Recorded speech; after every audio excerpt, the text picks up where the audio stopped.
Hey guys, welcome to my channel where together we do recover. My name is Katie. I'm an addict in recovery, and today I want to start with my story.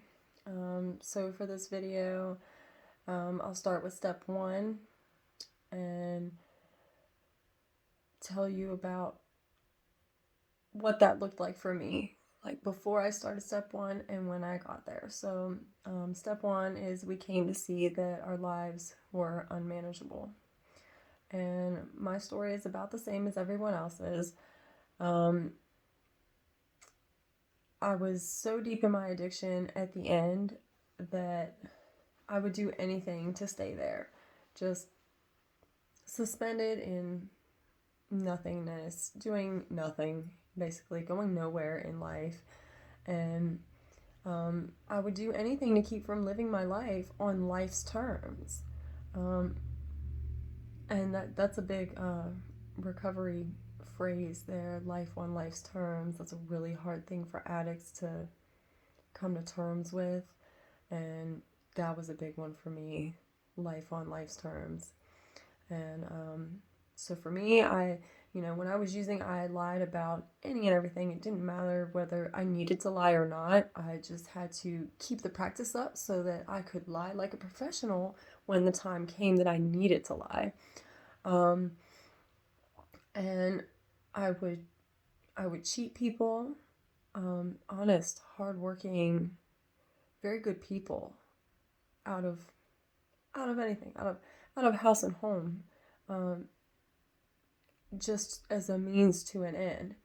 And my means to an end was just my end, only the end I could see in my future, which was getting high or whatever substitute I had for my addiction, whatever I was using to accommodate my life at the time. And I would do anything to obtain it. And if I wronged you in my life, it was specifically designed so that I would get exactly what I wanted. No matter what you wanted, no matter what you meant to me, how much I cared about you, you were just a stepping stone along the way. And honestly, the closer you were to me, the more you got hurt. Because those are the people that I hurt the most and had access to. That's pretty much what it is. I had access to the people closest to me in such a way that I could ruin their lives. I could destroy them just knowing them the way I did and use it against them. And I did that. And I was actually happy making my world as hellish as I could possibly make it. Anything horrible or negative or terrible, terrible things, I found the most joy in. It made me more than happy to see dark, horrible things, ugly, terrible things, and to have that going on in my life. It brought me joy. It made me happy to pull you down with me, to ruin your life with mine. Didn't really matter if I was going to ruin my life. Didn't really matter to me what your life meant, because if I wasn't even really concerned with my own, I'm damn sure not going to go out of my way to protect your life or your well-being. I'm probably going to step on you along the way on whatever path I'm on. And when you use, that's kind of how you how you do things. Unfortunately, that helps create the unmanageability. And what I had created was a hell on earth. And I had intended that. I had meant to do that. I actively would seek out ways to ruin my life, to ruin other people's lives, just to be in the way, just to be an obstacle was something for me. Maybe it was some kind of emotional disconnect where I thought, nobody cares, nobody's paying attention to me, not really, not the way I want, so I'll create a situation where they have to pay attention to me, whether it's positive or negative. I would do things like that, terrible things that I would never do, not on drugs, not in the middle of active addiction. I would never act like that. I would never do those things. I would never destroy other people's lives, especially the people that are closest to me and care about me. And when I brought hell to earth in my life, that was the breaking point. Hell was never meant to be here on earth. There's a reason, they write about it in a book, and it's not meant to be here on earth, but I brought it here in my life. And if you were around me, I made sure you were a part of it. And it wore me down. It wore me down. My lifestyle wore me down. It took years and years and years, and everybody wondered how I made it, how to keep going. Why didn't I die that time? I don't know why I didn't, but I could feel it.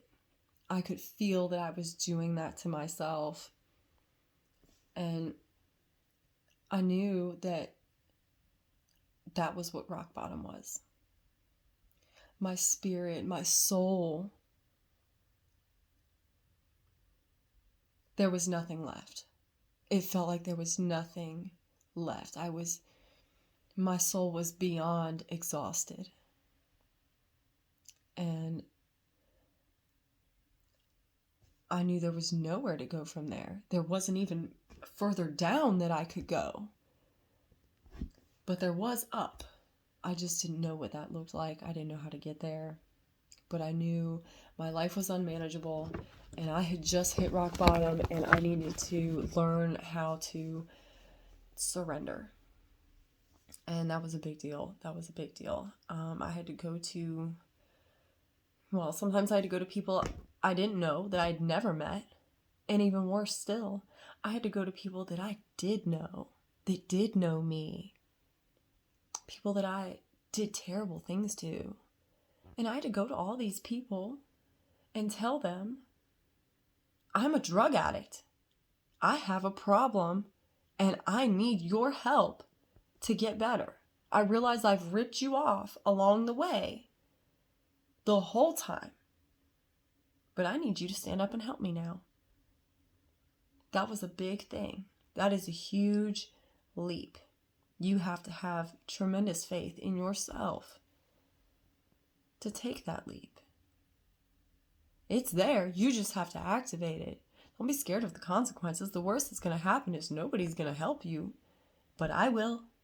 I'm here. But you have to be able to notice when your life is unmanageable to the point where it can be considered rock bottom, because that's how my life was. Addiction had turned me into the worst person I could imagine. It made me be everything I despise in the world. It made me be all of that. And addiction turned me into a slave. And the worst part about that kind of slavery is not only did you have to work for free, but your work didn't actually build anything. It didn't accomplish anything. It put me nowhere I needed to be. And it was time to get myself together. Once I literally felt like I lost my mind and There was nothing past this, and the only thing that was suggested to me was go to meetings, work the steps. That was the only thing people could tell me, and I tried it. I found myself in my first meeting. That meeting is actually still open today with the same people in it. There's like many, many, many more people that go to it now. But when I went there, there were 4 people, and that included me. It changed my life. I made it there. You can too. I know you can, because I did it. There was no hope for me. And that's what you think about yourself too. And that's not true. There is hope not only that you can recover, but that you can have all the gifts of recovery, just like I do, and other people in recovery like myself that are here for you to help you stay strong. So that's it for the video today, guys. I will post another video that will be a part 2 to this video, and it will go more into detail about my first meeting and what was said there, how it led me in the direction I went, which is not everyone's path, and that is more than fine. That's excellent, actually. I'd rather you be an individual about your recovery. And so our next video, we'll touch on that again, and we'll move into step 2 for me, what step 2 looked like for me, how I discovered step 2, and how I started to work step 2. And for the people that are new here, just came to here to see the videos, you're just checking it out. If you need help, if you find this helpful, if you need support, whatever the case, hit the subscribe button. Keep coming back to the channel. I will post new content at least weekly, because together we do recover, one day at a time. I'll see you next time, guys. Thanks.